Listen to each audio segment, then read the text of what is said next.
What's good, everybody? With the darkness that empowers, welcome back to the Elevated Hour. Tonight, creeps, we have a disturbing Christmas tale curated just for you. This tale is known by no other than the Christmas tree decorations. I hope you zombies enjoy. It was Christmas Eve. 11-year-old French girl named Juliette was decorating the Christmas tree. Her mother was working as a nurse at the local hospital, and the two of them lived alone in the small apartment in the suburbs of Paris.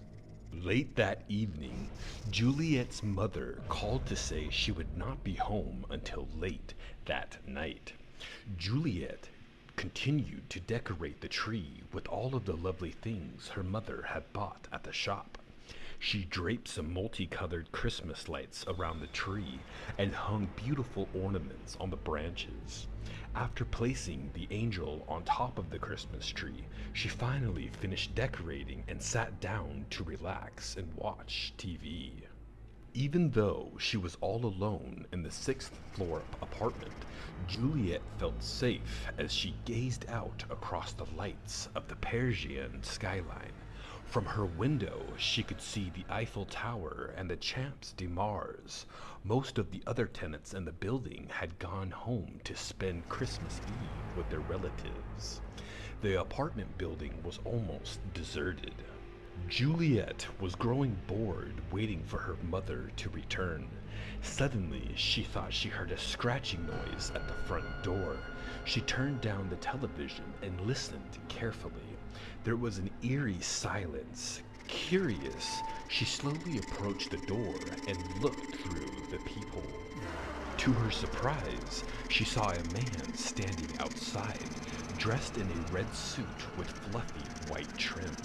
He was rather large, fat, and dirty, gray beard, and wore a red hat on his head. He knocked at the door loudly. Nervous and concerned, she asked through the door, "Who is there?" "It is Santa Claus," the man replied. "Let me in. I'm cold, I'm tired, and I'm hungry." At this, a chill went down Juliette's spine. She was no dummy. She knew that whoever this creepy man was, he wasn't Santa Claus. "My mother isn't home right now," she exclaimed, her voice shaking. "Please leave." Peering through the peephole, Juliette watched as the man's eyes filled with anger and his face twisted into a grimace of hate. He began knocking at the door even harder and rattling the knob. "It is Santa Claus, Juliette," he growled. "Have you laid out some milk and cookies for me, Juliette? You know how much Santa loves his milk and cookies." The young girl had a sinking feeling in the pit of her stomach. How did he know her name? Then the man began kicking and pounding at the door. She peeked out again and saw him reach into his coat pocket. Pulling out a switchblade, he shoved the knife into the keyhole and tried to pry it open. Juliette was mortified. She didn't know what to do. "If you don't go away, I will call the police," she shouted. All of a sudden, the knocking stopped. Juliette stood perfectly still, afraid to move. Minutes passed as she started to think that the man might have been scared away by her threat. She slowly approached the door and looked through the peephole to see if the man was really gone. The hallway seemed to be empty. Suddenly, she saw the man running down the hallway with an axe in his hand. Juliette screamed and ran to the closet in a panic. She crouched down and hid behind the coats as tears of fright rolled down her cheeks. She heard the boom, boom, boom as the man tried to smash down her front door. There was a mighty crack as the door gave way and the man came crashing through the splintered wooden door. Laughing to himself, he called out, "Juliette, my pretty, where are you, Juliette? Don't be afraid. We'll have ourselves some fun tonight. Where are you hiding?" The crazed intruder walked around the house searching for the frightened girl. Juliette curled up in the closet, trembling with fear. She dreaded to think what he had planned to do with her. Suddenly, the handle of the closet moved up and down. Then the door began shaking and she heard the man's voice, laughing. "Juliet, I know you were in there," he said. "Open up for Santa. Open up before I open you up."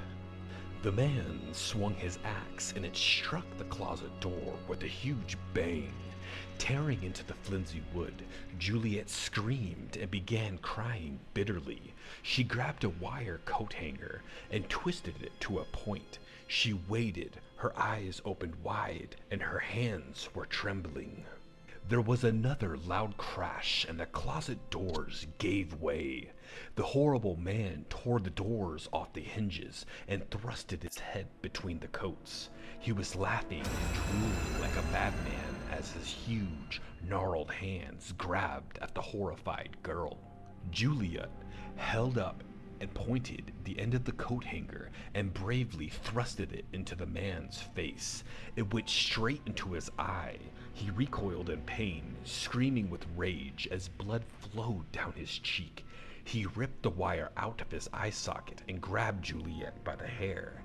Then he dragged her, kicking and screaming, out of the closet. The man pushed her to the ground and held her tightly by the neck.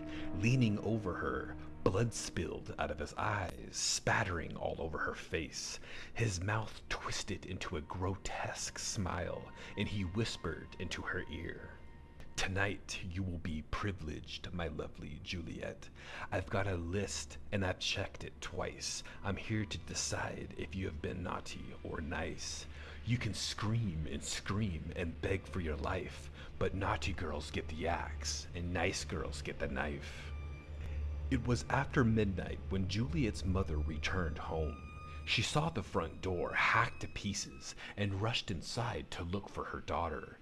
Gazing around at the carnage, her eyes struggled to take it all in. Then she began screaming in absolute horror. The Christmas tree was decorated with Juliet's entrails, and her severed head was perched upon the top. Maybe it's just me, family, but I think Juliet's mother never should have left her daughter alone. Unless, of course, she planned it all along. Stay creepy, stay weird, stay elevated. I will see you next time, family.